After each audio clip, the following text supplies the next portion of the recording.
Alright, we're gonna start off with a nice steal from Ant to start the game. We got fresh legs. Bang. Alright, side out of bounds, a couple plays later. Watch the movement on this play. Like, look at how big of a difference fresh legs makes for us offensively. Everyone's cutting, finding open spaces. And that chaos just kind of creates an open look. Alright, Ant coming up, touches the paint. Alex gets a good look, space out. Shoot that, bro. Alright, then we're going to swing back to the right corner. It's a nice little isolation. So, Michael, your man slides over. You got to run in and help Ant for a drop off. Ant gets fouled anyway, though, so good play. So, I know this is out of bounds, but this is a really nice way for them to break our 2-3. They have a guy running on the right-hand side to the baseline drawing Ant. So, Titan has to slide all the way over. And then Michael's still covering the corner, and they get an open three. All right, Michael's pushing the ball up after a missed free throw. Chris makes a really nice cut to the rim. Missed that. That's all right. And then on this pick and roll, Titan, this is what I was talking about when you can reject a screen. When your man cheats under it a little bit like that early, Michael does a good job of rolling, so you can almost just follow him in for a layup. See how he jumped that screen super early? Cross him over, get to the rim on the right-hand side, which is your more comfortable side anyway.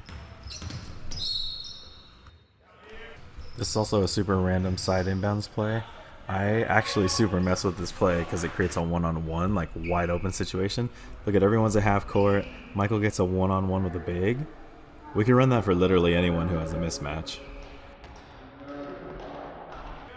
Alright, this is a little bit of a defensive breakdown, kind of like that inbounds play where they really screw up the top line of our zone and get an open look on the left side.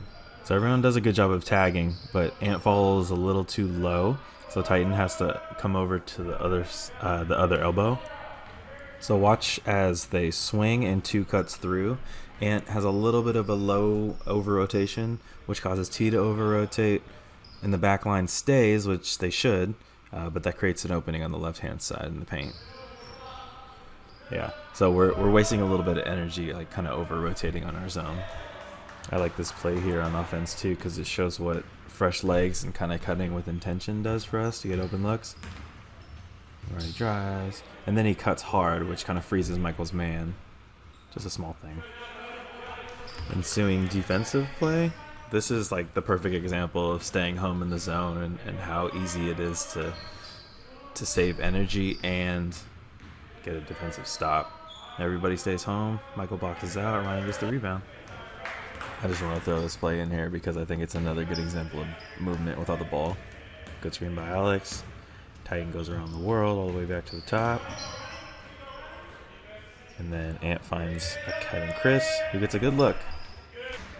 Alright, this is an offensive play where they break us down again with a little bit of a three-man overload on the left side. Low wing. Give and go. So this is something we could think about running too. Makes Ant decide between two guys. I'm trying to stay home so I don't help too much, but opens up the middle. Alright, here's an example of not a lot happening on offense, but Ronnie gets caught chasing baseline. So just another example of overextension in the zone. Michael's left in a weird position. Just a good shot. Finally get a layup off this play, one of the rare times. Everyone on this defensive play does a good job of stunting and staying in their zones, like running them off the three but not overextending. And we get a good stop because of it. Like Titan and Ronnie do a good job of getting out to the perimeters. This was off a made basket. This is when we're starting to get tired. You can see we stop kind of tracking guys that are cutting down the middle and we get easy layups. And another example of a semi-fast break. 22 just outworking us by himself, just taking us kind of 1-on-5.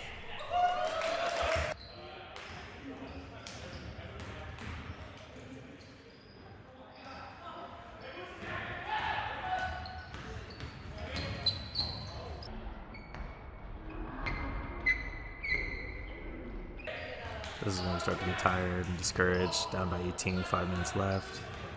just kind of routine turnovers and then fast breaks. So we got to avoid those at the end of games, especially when we're down. So here, legs are tired. I couldn't hit a 3 to save my life. I think this is when we sort of should have switched up the defense to either 3-2 or man, just to put more pressure on the ball so we can run the clock down and we can try to get some steals and maybe some traps. So next game we got to implement something, maybe a change of defense at the half that we can actually sit down and talk about. All in all, I'd say we just get pretty stuck on offense, take a lot of jumpers, and then we get a little discouraged and tired on defense. So I think we just need to do a better job of getting easier shots, being more patient within the shot clock, and trying to get offensive rebounds. So we don't get ourselves in the holes and kind of scoring droughts. But otherwise, much better game than last game, and all we can do is just play harder and try to get in shape. So, good game, y'all.